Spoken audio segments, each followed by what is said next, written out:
La esencia del cristianismo, esa es la forma en la que lo quiero titular. ¿Por qué? Porque vamos a estar viendo qué es lo que significa ser cristiano, principalmente como el hecho de hacer teología, ¿no? Y qué es lo que implica hacer teología, ¿va? Muchas veces vamos a pensar la teología solamente implica como un conocimiento muerto, implica nada más comprender algunos hechos. La esencia del cristianismo no está tan largo, pero no, sí, igual y sí, póngale esencia, mejor, va, y haz una sola palabra. ¿Qué estaba diciendo? Ya, la teología como algo muerto lo podríamos pensar, ¿no? Podríamos pensar que teología significa conocer lo que dicen los comentarios bíblicos de la Biblia de Estudio MacArthur, que están diciendo dónde es que está cada uno de los países o qué es lo que significa cada uno de los nombres. Eso no es lo que es teología, ¿no? Teología implica una disciplina espiritual que es para conocer a Dios, ¿sí? Para conocer a Dios y que a la vez esa disciplina transforma tu corazón, ¿sí? Y una persona no tiene un verdadero conocimiento si es que ese conocimiento no cambia su corazón drásticamente y lo está enfocando hacia Dios. Entonces ahorita vamos a ver el tema de la serie de esencia, que es ¿qué es teología? ¿No? Entonces, si me acompañan ahorita a 2 de Timoteo capítulo 1, versículo 15, nos dice cómo es que tenemos que acercarnos a Dios nosotros. 2 de Timoteo capítulo 1, que diga capítulo 2, versículo 15. Y se los voy a leer en NBLA, ¿va? Capítulo 2, versículo 15 dice: procura con diligencia presentarte a Dios aprobado, como obrero que no tiene de qué avergonzarse, que maneja con precisión la palabra de verdad, ¿no? Entonces está diciendo aquí una persona que es un obrero, que es un ministro, que es alguien que le pertenece a Dios, es alguien que está acercándose a Dios, dice, es a través de mucha diligencia y de mucho trabajo, ¿no? Dice el versículo, procura con diligencia. Procura hace referencia a un anhelo que tú tienes que tener, un anhelo que tiene que estar siempre, que es procura siempre con diligencia. Diligencia implica un trabajo que es arduo, implica una disciplina. Se agranda a esa parte por la parte de obrero, porque un obrero es aquel que literalmente está trabajando con sus manos, está trabajando de forma que es pesada físicamente y está diciendo presentarte a Dios aprobado como un obrero que no tiene de qué avergonzarse, ¿no? Presentarte a Dios, no es a nadie más, sino es a Dios. Entonces, y nos dice la forma en la que nos tenemos que acercar a Dios con esto, ¿no? Termina en el versículo y aquí dice cómo es que Dios aprueba a alguien. Y en ese sentido no es aprobar de salvación, sino, o sea, porque tú eres salvo, tú vas a hacer esto. Esa es la idea. Porque tú eres salvo, tú vas a procurar presentarte a Dios diligentemente como alguien aprobado. Y eso va a ser a través de, termina el versículo 15, a través de manejar con precisión la palabra de verdad, ¿sí? Manejar con precisión la Biblia. Eso es lo que nos hace estar en un buen lugar con Dios una vez que ya somos salvos, ¿no? O nos identifica a nosotros si somos salvos o no lo somos, si estamos enfocándonos en nosotros, estar aquí en esta palabra. ¿Por qué? Porque literalmente esta palabra es su palabra, porque literalmente esto es conocerlo a Él, ¿no? Y nos dice Juan 17, versículo 3, creo que era, ahorita lo vamos a ver de todos modos, que la vida eterna es conocerlo a Él, ¿no? Y entonces es usar bien su palabra. ¿Para qué es su palabra? 2 de Timoteo, capítulo 3, versículo 16. Dice, mejor vamos a leer desde el 15, ¿va? Desde la niñez has sabido las sagradas escrituras, las cuales te pueden dar la sabiduría que lleva a la salvación, ¿sí? Las escrituras son para dar sabiduría que lleva a la salvación, dice, mediante la fe en Cristo Jesús. ¿Por qué? Porque toda escritura es inspirada por Dios. Todo lo que está aquí está respirado por la palabra de Dios. Está exhalando Dios este mensaje y es útil para enseñar, para reprender, para corregir, para instruir en justicia, a fin de que el hombre de Dios sea perfecto, perfectamente equipado para toda buena obra, ¿no? Entonces, nuestro enfoque es utilizar bien esas palabras, interpretarlas de forma correcta. Y el objetivo es entonces presentarte a Dios como aprobado, ¿no? Déjenme repetir esas dos partes, ¿va? Primeramente, dijimos, es una obra que es ardua, que requiere disciplina, que requiere un constante trabajo, ¿no? Segundo, dijimos, eso es a través de usar bien la palabra de Dios, ¿sí? El usar bien la palabra de Dios crea ahora nuestro tercer punto, que es el objetivo. El objetivo es presentarte aprobado, ¿sí? Y aprobado aquí significa que es algo que le complace a Dios, es algo que Dios ve como bien, es algo que Dios ve a sus hijos y entonces dice, qué increíble que estos son mis hijos, ¿no? Entonces, nuestro objetivo, a través de utilizar bien la palabra de Dios, a través de todo el trabajo, es complacer a Dios. Entonces, cuando nosotros le traemos alegría a Dios, se ha cumplido el objetivo, se ha cumplido nuestro propósito. O Isaías dice, lo que él ha formado con sus manos es para su gloria, ¿no? Entonces, ese es el objetivo, ¿no? Por eso tenemos que hacerlo arduamente, por eso tenemos que hacerlo utilizando bien la palabra de Dios, interpretándola bien, porque queremos complacer a Dios. No queremos complacernos a nosotros y nuestros corazones y nuestros deseos, sino que queremos complacer a Dios, ¿no? Entonces, si checamos, esto solamente puede ser hecho a través de lo que Dios hizo, de lo que Dios dijo. Si vamos a Juan capítulo 7, versículo 15, ¿me puedes ayudar a leerlo ahorita que lo encuentres, Ana, porfa? Juan 7, capítulo 15, nos está hablando acerca de Jesús, ¿no? Y de dónde venía ese complacer a Dios. Si vemos en otro versículo en Isaías 53, dice que era a través de un conocimiento. Si puedes, ¿ya lo tienes, Ana? Léelo. Juan 7:15. Sí, exactamente. Voy. Juan 7, versículo 15. Uh-huh. Y ahorita vamos a checar el de Isaías 53, pero hasta el rato. Entonces, Juan 7, versículo 15. Entonces los judíos se maravillaban diciendo, ¿cómo puede saber las letras sin haber estudiado? Ajá. ¿Continúo?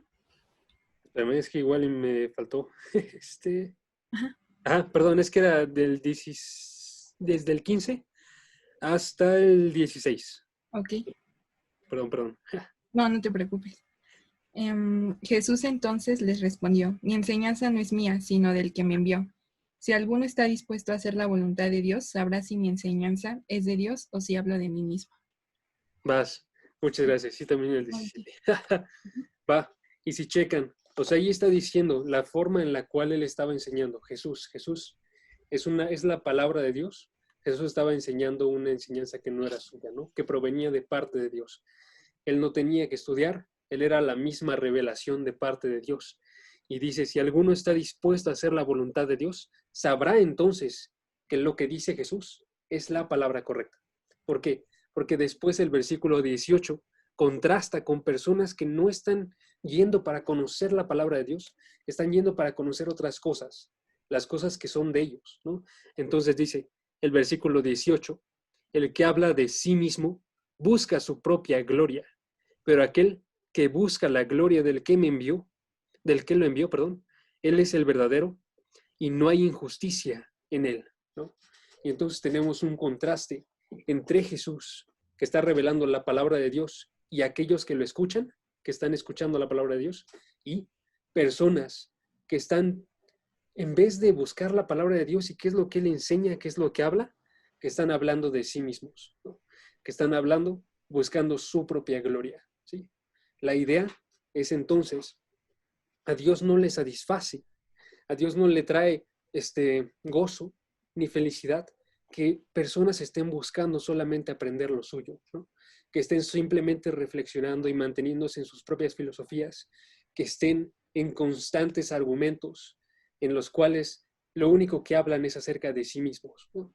Sino que lo que Dios quiere y los que son suyos comprenden que lo que habló Jesús es acerca de Dios y anhelan más de esto y no más de conocer acerca de sí mismos.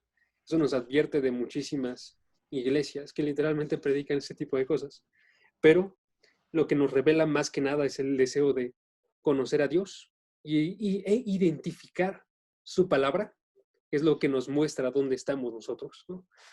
El hecho de que nosotros estemos o no buscando a Dios nos revela dónde estamos. Y también nos dice que hay un medio a través del cual sucede esto, ¿sí? Entonces, este medio se convierte en Jesucristo. Y nos vamos a Hebreos capítulo 1, versículo 1 al 3, y dice, Dios se reveló en otro tiempo a través de los profetas. Se reveló a través de visiones, se reveló a través de sueños, pero en estos tiempos se revela a través de su Hijo, ¿no? Quien es la perfecta imagen de su gloria, quien es literalmente Él, pero puesto de una forma en la cual nosotros lo podemos observar, ¿no? Y este es el medio por el cual nosotros conocemos y escuchamos la voz de su Hijo. Y entonces dice Juan capítulo 10, mis ovejas oyen mi voz, escuchan mi voz, ¿no? Y a través de eso es que nosotros lo conocemos. Entonces, una teología correcta tiene que ser revelada a través de Jesucristo. No se preocupen si no están agarrando notas. Ahorita lo voy a incorporar todo, pero quiero ir como yendo en este tren de pensamiento y luego ya lo unimos, ¿va? Entonces, requiere que sea a través de Jesucristo y aparte de eso, requiere que sea a través de fe en Jesucristo. Entonces, ¿por qué? Porque dice esto, que literalmente tienen que ellos identificar el hecho de que esta palabra proviene de Dios, ¿no? Dice el versículo 17. Si alguno está dispuesto a hacer la voluntad de Dios, sabrá si mi enseñanza es de Dios y si hablo de mí mismo, perdón. Requiere una fe en Cristo, requiere someterse a Cristo y someterse de la misma forma para buscar la gloria de Dios, para buscar la voluntad de Dios, ¿sí? Entonces, teología solamente se realiza a través de Jesucristo y se realiza con fe en Él, con fe en lo que Él dijo, ¿sí? A través de que tú buscas a Dios, identificas que Jesús no estaba hablando de sí mismo, Jesús estaba hablando de Dios como el objetivo para todo, ¿no? Entonces, tiene una naturaleza que es espiritual el hacer teología. Cuando tú lo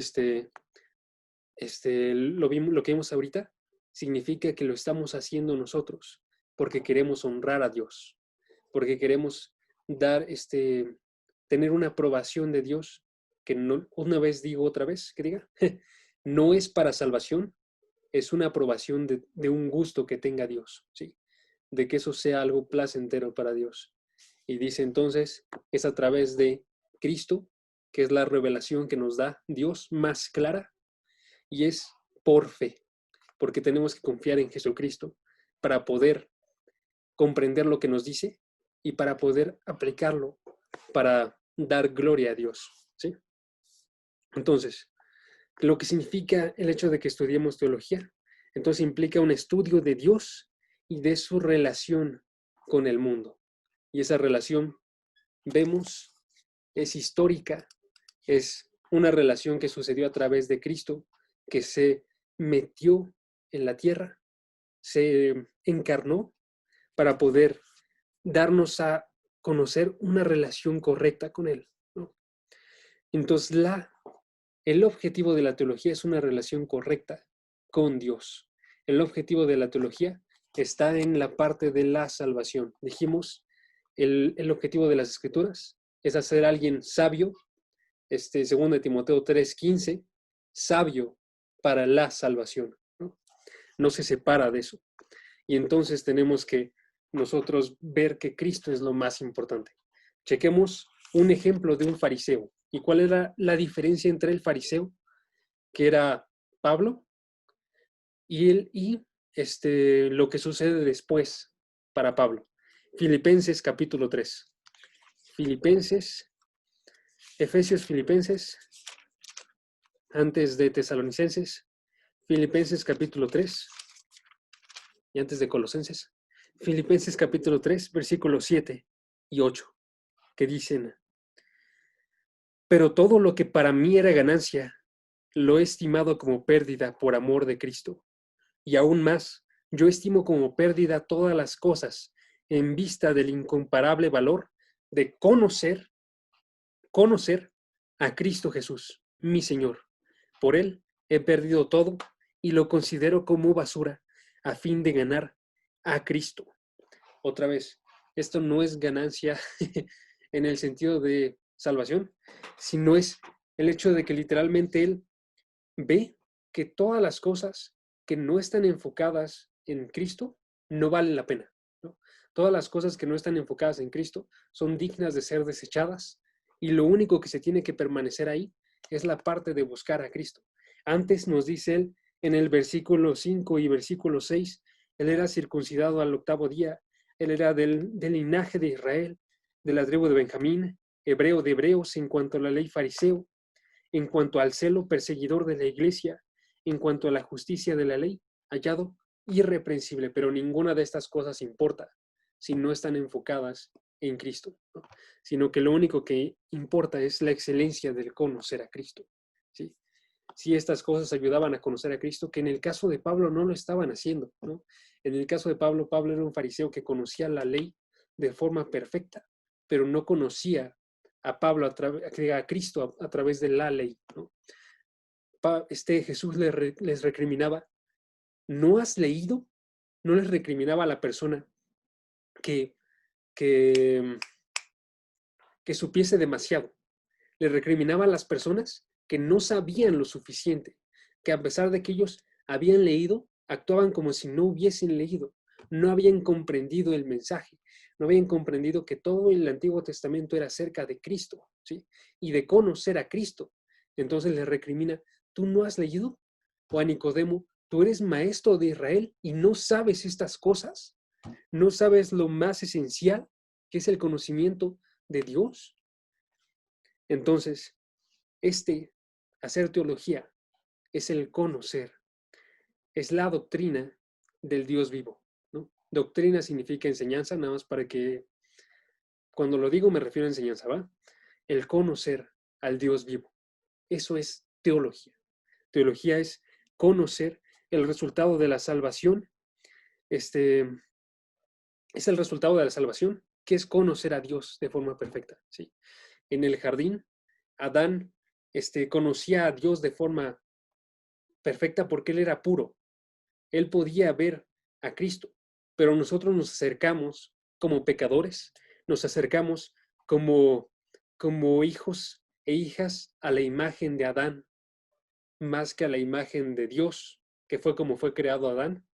Dice el capítulo 4 de Génesis, o 5, que Adán hizo hijos a su imagen, ¿no? Se sale un poquito de la parte de ser hechos a la imagen de Dios porque adquirimos más la imagen de Adán, en este caso, uno caído, ¿no?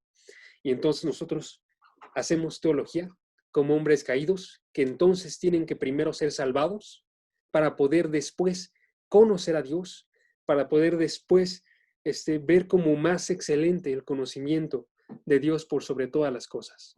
Y entonces regresamos, 2 de Timoteo capítulo 3, versículo 15, es escrituras que pueden hacer salvo a alguien, sabio, perdón, para la salvación, ¿no? Que es a través de la fe en Cristo Jesús, ¿sí? Que tenemos hasta ahorita. Entonces, es un conocimiento acerca de Dios que proviene de Dios a través de Cristo, que nosotros tenemos que agarrar con fe y que ese conocimiento nos tiene que llevar de vuelta a Dios, ¿no? Entonces es increíble hacer teología, porque tú y yo no podemos hacerla. Tú y yo literalmente tenemos que depender de la luz de la revelación que Dios nos ha dado, ¿no? Es por gracia. Y entonces tenemos una definición de teología, y esta ya se las voy a leer, ya es incorporando todo, que es: teología es el conocimiento y la sabiduría autoritativas reveladas a través de la palabra de Dios acerca de Dios, para que podamos vivir gozosamente hacia Él a través de Cristo Jesús. Ok, desmenuzamos. Es autoritativa porque se sostiene en la palabra de Dios. No es la palabra de hombres, es la palabra de Dios. Entonces decimos, Jesús no habló acerca de sí mismo, Jesús habló acerca de quien lo envió, ¿no? Es conocimiento y sabiduría porque informa la mente y dirige la vida, ¿no? Informa la mente para poder dirigir la vida. Es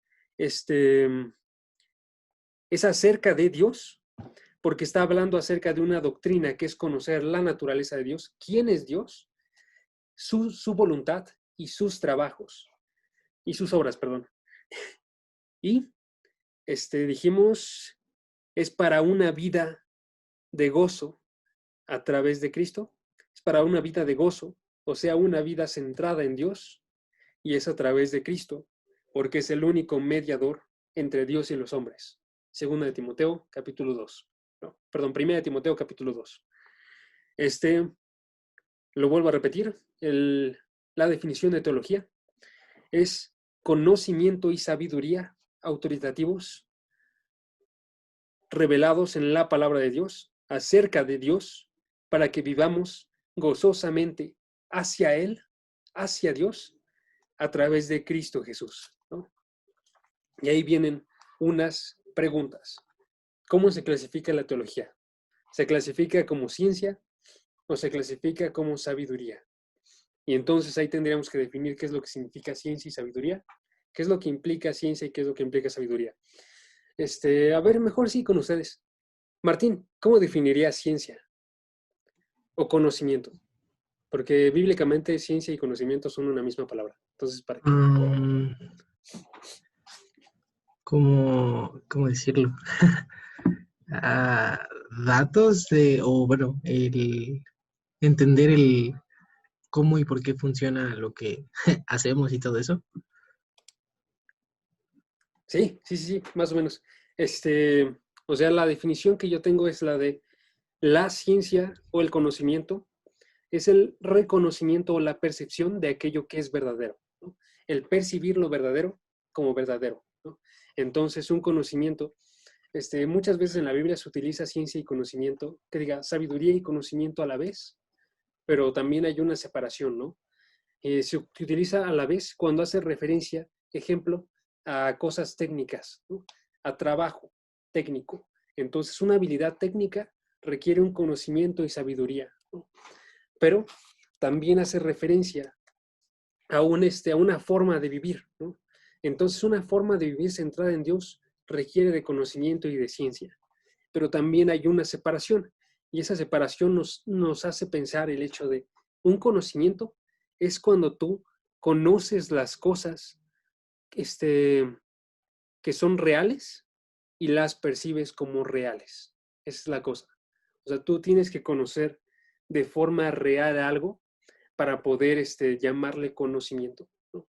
Entonces, ejemplo, en el trabajo de ciencias, en la investigación de ciencias, lo que realizan es ver y poder definir el mundo de la forma en la que es el mundo, ¿no? Y el caso de esto, en relación a la teología, es que Dios habla acerca de un conocimiento que está fuera de nuestro alcance y que es un conocimiento mayor, un conocimiento espiritual, pero un conocimiento que es real, ¿no? Y que es aún más real que todo. Y entonces tenemos que nosotros comprenderlo. Por el otro lado, tenemos la sabiduría, que va unida a este conocimiento. ¿Por qué? Porque la sabiduría nos habla acerca de un segundo,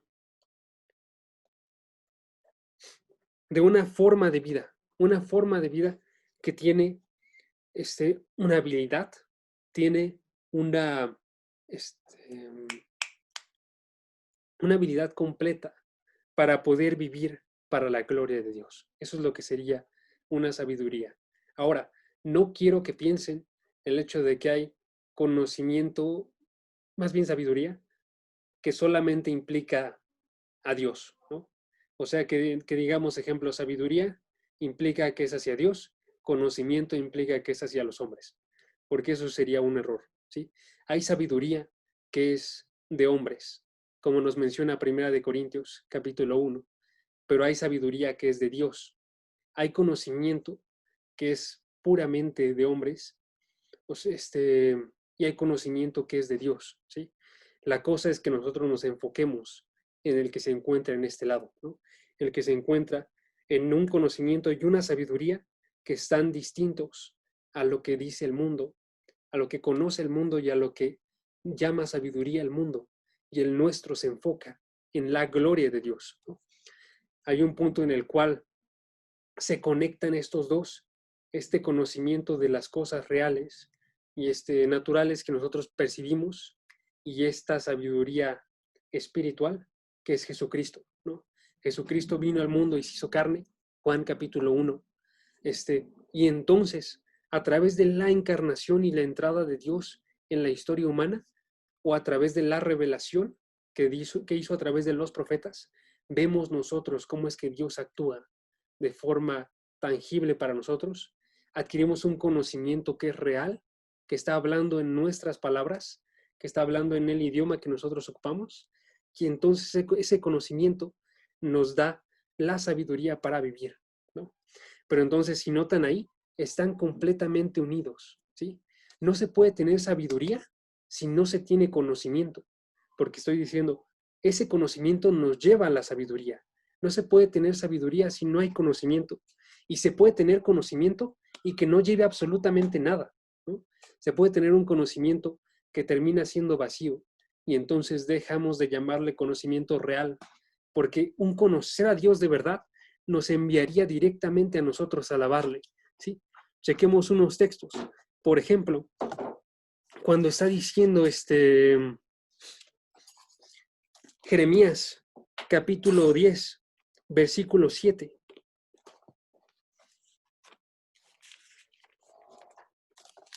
¿Lo puedes leer, Martín, por favor? Cuando lo tengas. Y Jeremías, capítulo 22, versículo 16. ¿Lo puedes leer, Asael? ¿Estás ahí, amigo? Sí, amigo. Vas. Esos ¿Cuál dos. fue el primero? Jeremías, capítulo 10, versículo 7. Espera, ¿y cuál yo? 22, versículo 16. Ok. Pero sí. Nos evidencia en la parte de que literalmente ese conocimiento, cuando es un conocimiento de verdad, es un conocimiento que cambia el corazón, ¿no?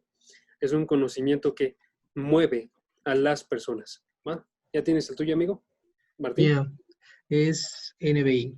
Dice, ¿quién no te temerá, Rey de las Naciones? Es lo que te corresponde. Entre todos los sabios de las naciones y entre todos los reinos no hay nadie como tú. Exacto. Vas. ¿Qué dice? ¿Quién no te temerá? ¿Quién no te temerá? Esa es la reacción que sería ideal cuando nosotros conocemos qué es lo que dice la siguiente parte del versículo, que Dios es rey de todas las naciones, que Dios está arriba de todo.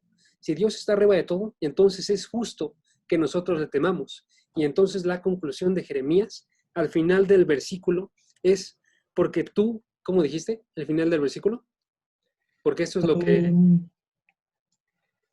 No hay nadie como tú. Entre todos los reinos no hay nadie como tú. Entre O todos los antes. reinos no hay nadie como tú. Porque literalmente Él juzga, entonces no hay nadie igual. A Él se le tiene que temer, porque Él es rey sobre todos. Y entonces vemos, esto es lo que Él merece, porque no hay nadie más que sea igual a Él. Amigo Asael, ¿puedes leer el versículo 22, 16? Jeremías, capítulo 22, versículo 16. Sí, exactamente. Defendía la causa del pobre y del necesitado, y por eso le fue bien. ¿Acaso no es esto conocerme? Afirma el Señor. Va. Entonces dice ahí, ¿qué es lo que implica conocerme? Conocerme implica que defiende la causa del pobre, que defiende la causa del necesitado. Entonces es una pregunta retórica. Está medio rara para leerla fuera de contexto, pero lo que está diciendo ahí es, esta persona defendía al necesitado, esta persona ayudaba al pobre. ¿No es esto conocerme? ¿Por qué? Porque una vez que tú le conoces, hay ese conocimiento de cómo es su carácter, que él es el defensor de los huérfanos y de las viudas, y hay una respuesta en el corazón de la persona, ¿no? Entonces, el conocer a Dios implica el hecho de que nosotros respondamos de forma apropiada a eso. En este caso, primer caso, temiéndole. En el segundo caso, imitando su carácter, ¿no? Juzgando las cosas de la forma en la que Él lo juzga. La sabiduría, entonces, se convierte en una forma de ver al mundo que está gobernada por la verdad, ¿sí? Sale del conocimiento verdadero, de una experiencia real de Dios, para poder formar una vida que está gobernada por la verdad de quién es Dios, ¿no? Y entonces no se puede separar esto más de lo que se puede separar el sol de la luz, del calor, ¿no? Y entonces estos tres, el sol, el hecho de que ilumina y el hecho de que está dando calor, están completamente unidos y así es la teología, ¿no? La teología es conocimiento y sabiduría, y después de eso también vemos, es teórica y es práctica, porque no puede ser separado, sino que hay una relación estrecha entre las dos, que nos lleva a dejar de pensar, como hacen muchos, que hay límites en los cuales es o hay una enseñanza ortodoxa que está muerta, o sea, que no crea ninguna acción, o un activismo que no es intelectual, ¿no? Un activismo o un moralismo, o sea, buscar lo que es bueno y lo que es malo, pero que no hay ningún pensamiento detrás de ello, sino lo que busca Dios es una búsqueda de santidad, de evangelismo, una búsqueda de ayuda social, de estar en las causas políticas, estar en misiones, estar en todo a través de una reflexión, una meditación constante en Él y quién es Él, ¿no? Es una respuesta a quién es Él, ¿sí? Si tú actúas bien, pero no estás con este conocimiento de quién es Dios, no hay nada que te diferencie de todos los demás. No hay nada que haga que digas que tú tienes un conocimiento verdadero de quién es Dios, ¿no? Entonces, vemos estos pasajes que nos hacen pensar una conclusión. La cabeza, el corazón y las manos del cristiano están unidas, ¿sí? No separemos el cuerpo que nos ha sido dado por Dios, ¿no? Sino que nuestra cabeza se enfoque en meditar en Dios para que nuestro corazón sea cambiado, para que nuestras manos actúen, ¿no? Y no solamente es una línea, ¿no? Me refiero ahí, no solamente es el hecho de yo quiero conocer para que pueda ser cambiado mi corazón, para que pueda actuar bien y ya, sino hay un enlace en todas esas cosas, de modo que la forma en la que tú actúas también va a modificar la forma en la que tú piensas acerca de Dios y te va a ayudar a conocerlo de forma más perfecta. La forma en la que cambia tu corazón te ayuda a poder incrementar también ese conocimiento de parte de Dios, de quién es Dios en verdad, a experimentar más profundamente, ¿sí? Pero todo eso es a través de un conocimiento verdadero de quién es Dios, ¿sí? Y no de una falsedad. Es a través de sabiduría y conocimiento. Bueno, entonces tiene que ser teórico, tiene que ser práctico, como vemos también en Jeremías, capítulo 9, un capítulo anterior al que te dije, Martín, capítulo 9, versículo 23 y 24, que ya lo había leído antes. No se gloríe el sabio de su sabiduría, ni se gloríe el poderoso de su poder, ni el rico se gloríe de su riqueza. Pero si alguien se gloría, gloríese en esto, de que me entiende y me conoce. Porque yo soy el Señor, que hago misericordia, derecho y justicia en la tierra, porque en estas cosas me complazco, declara el Señor. Y regresamos a la parte de complacer a Dios. Conocimiento, que es que da sabiduría, que redirige la vida, que es teórico y que es práctico. Y no se puede separar ninguna de esas cosas, ¿no? Tiene que ser un conocimiento que sea completo, ¿no? Me refiero ahí que abarque cada una de las partes de sus vidas, ¿no? Que aparte cada una de las partes de mi vida. Así como dice Tito, capítulo 1, versículo 1. Tito, capítulo 1, después de 2 de Timoteo, dice, Pablo, siervo de Dios y apóstol de Jesucristo, conforme a la fe de los escogidos de Dios y al pleno conocimiento de la verdad, que es según la piedad, ¿no? Un conocimiento de verdad que es según la piedad, según la voluntad de Dios. Y este conocimiento de la verdad es lo que lleva a la piedad. Entonces, teología es enseñada por Dios, es enseñada para Dios y es enseñada acerca de Dios, ¿no?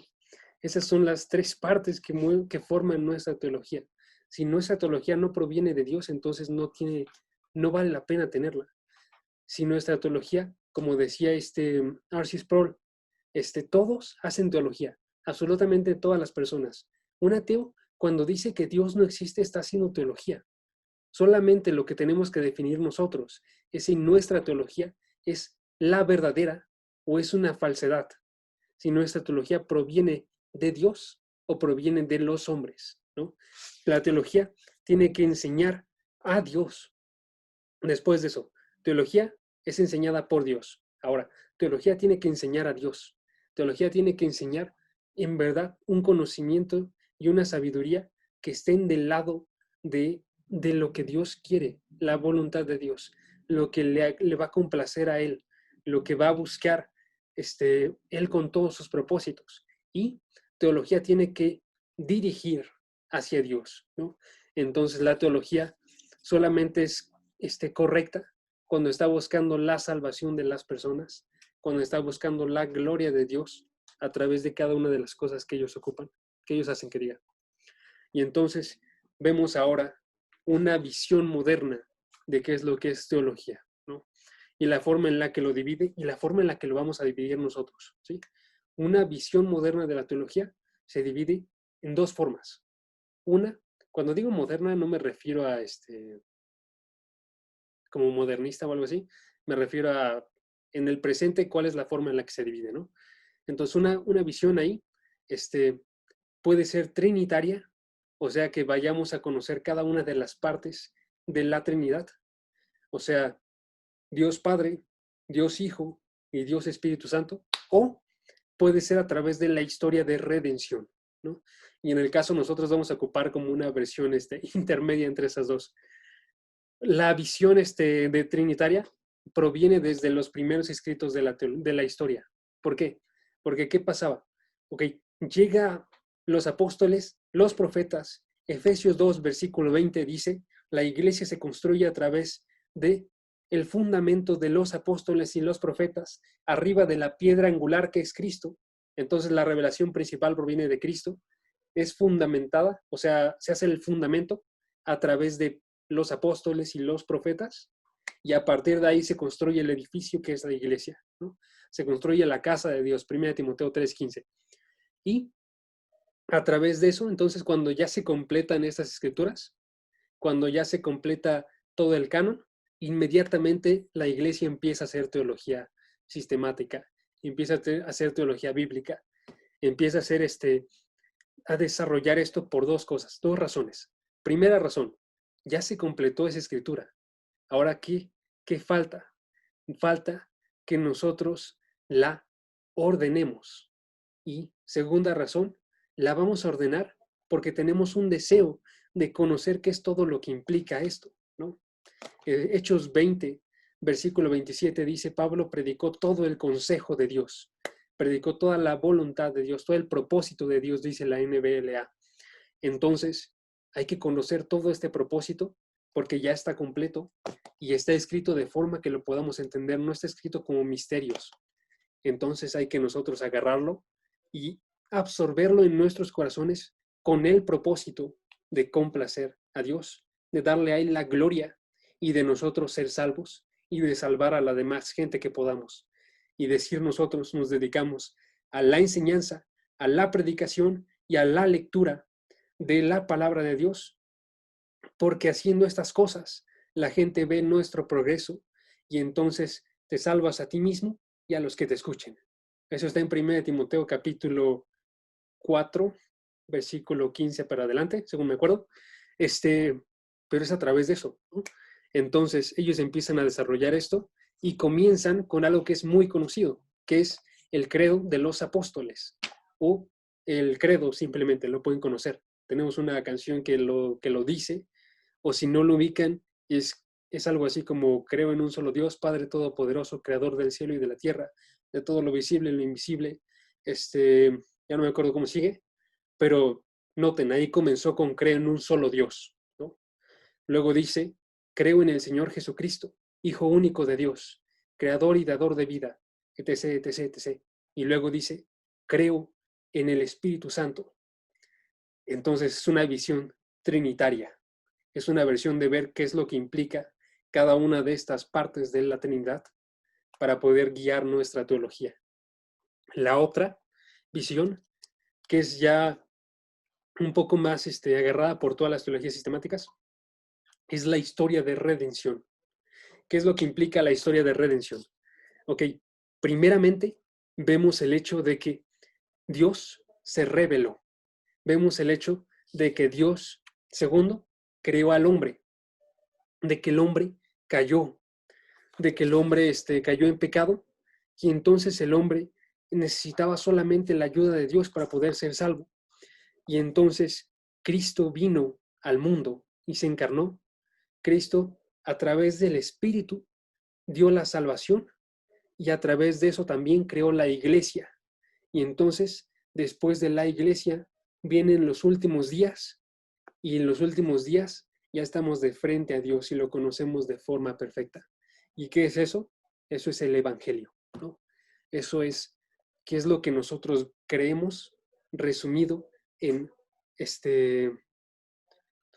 en 8 puntos que nos hacen pensar acerca de la salvación, ¿sí? Y aquí, si ya quieren anotar, les voy a leer esas 8 partes ya con sus respectivos nombres, ¿no? Primera parte es el prolegomena. ¿Ya tienes papel? Papel como para limpiar, en vez de sangrar. No sé, de la nada. Pues estaba dando y de repente sentí algo y... Okay. Sí. Pero bueno, prolegomena. Prolegomena. Se escribe como se escucha, pero lo escribo aquí. Prolegomena significa en griego cosas habladas de antemano. Cosas habladas de antemano, ¿no? Entonces son preguntas preliminares, preguntas acerca de la teología y luego acerca de la palabra de Dios, ¿sí? Entonces nos habla acerca de la revelación de Dios también. Nos habla acerca de la posibilidad de hacer teología y de la palabra de Dios, ¿sí? Segundo punto, teología propia. Y teología propia significa el estudio de la doctrina de Dios, incluyendo los decretos de Dios, incluyendo la providencia de Dios, sus atributos de Dios y su voluntad, ¿no? Siguiente a ese es la parte de antropología. Antropología es el estudio del hombre acerca de su ser hecho a la imagen de Dios, es acerca de del pacto con Adán, de la forma en la que Dios había relacionado con el hombre perfecto, y de entonces después de eso es acerca de la forma en la que se relaciona con el hombre pecador, ¿no? Dentro de la antropología también tenemos la caída del hombre al pecado, ¿no? Luego está la cristología, y entonces les decía, Cristo vino al mundo, se hizo persona, y entonces hizo una obra hace 2000 años que incluía unos oficios que eran como rey, como sacerdote y como profeta, ¿sí? Profetizó la palabra de Dios delante de todos y mostró a Dios de forma perfecta. Se volvió un rey para cada una de las personas que aceptaron su nombre y aceptaron ese sacrificio que hizo en la cruz cuando fue coronado. Se volvió un sacerdote cuando subió, y entonces ahora Él intercede por todos los hombres que creen en Él delante de Dios. Y ahora Dios nos ve a través de Cristo como sacerdote. Cristo es el representante máximo que nosotros deberemos querer. Y tenemos entonces ¿Cómo es que podemos agarrar esto? A través de la neumatología. Neumatología es la doctrina del Espíritu. Y entonces, Juan 3, lo estábamos viendo la semana pasada, y antepasada, no, la semana antepasada, perdón.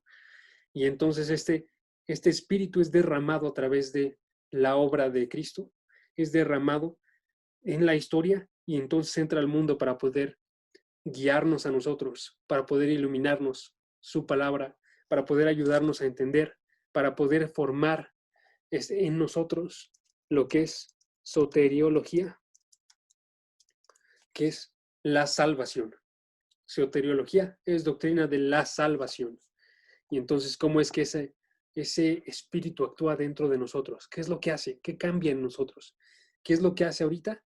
Que modifica nuestro corazón para que ahora nuestro mayor deseo no esté aquí, no esté ahorita, sino que esté en conocer a Cristo de forma perfecta, en ayudarnos a crecer, en santificarnos, en llevarnos eventualmente a la gloria de Dios. Y entonces cumplir 1 de Corintios capítulo 13, que dice, lo vamos a ver cara a cara y conoceremos aún como fuimos conocidos, ¿no? Ya no va a ser por espejo, ya no va a ser un reflejo solamente, sino que vamos a verlo de forma perfecta.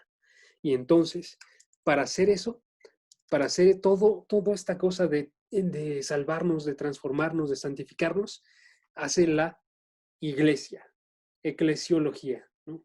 Doctrina de la iglesia. ¿Cuál es el papel de la iglesia ahorita? Es el de predicar en todas las naciones, el de tener a Jesús con nosotros, el de tener personas que nos van a enseñar de forma perfecta cómo llevar este ministerio al siguiente nivel dentro de nuestras vidas, ¿no? Que podamos nosotros predicar allá afuera con nuestros amigos, con nuestra familia, que podamos decirles a las personas que somos gente de Dios y que seguimos la palabra de Dios, ¿no? Y finalmente, entonces, llegamos a la gloria de Dios, ¿no? Escatología, el fin de los tiempos. Llegamos al juicio de Dios y entonces somos encontrados como justos por quien nos salvó, por la justicia que fue dada por Jesús. Y entonces estas 8 cosas. 1, revelación. Las podemos definir así, perdón. Revelación, Dios, hombre, Cristo, Espíritu, salvación, iglesia y las últimas cosas. Ahí está. Y esas son las 8 partes de nuestro evangelio, ¿no? Entonces vale la pena conocer esto. Conocer que tenemos la palabra de Dios, que podemos conocer la voluntad de Dios, que somos pecadores, que necesitaban de Cristo, que Cristo obró de forma milagrosa, que entregó su Espíritu y su Espíritu nos ayuda a iluminar todo, que nos da la salvación y nos permite ahora conocerlo a Él y formar parte de su pueblo, de su iglesia. Y tenemos una tarea hoy en día, que es la de predicar y hacer discípulos a todas las naciones, porque vienen los últimos momentos. Entonces, 8 partes que definen nuestro cristianismo, ¿no? Y hay muchísimas cosas que decir, amigos, pero ya acabamos con eso. ¿Quién puede? Ana, ¿puedes orar, porfa? Para terminar eso. Sí. Muchas gracias. ¿De qué? Vas. Señor, te damos gracias por permitirnos estar aquí otra vez, Señor. Gracias por la vida de Jaso, por mostrarle a él con sabiduría todo lo que podemos aprender, Señor. Te quiero agradecer por la vida de cada uno de los que estamos aquí y por permitirnos saber más de ti, Señor, y estar cerca en tu palabra, Padre. Quiero pedirte que podamos ser más apegados a lo que es tu sabiduría y tu conocimiento, Señor, y que no se trate de nosotros o de las personas, sino solamente de ti, Señor. Que nuestra vida sea solamente un reflejo de la grandeza que tú eres, Señor, y que seamos guiados conforme a tu voluntad. En el nombre de tu Hijo Jesús. Amén.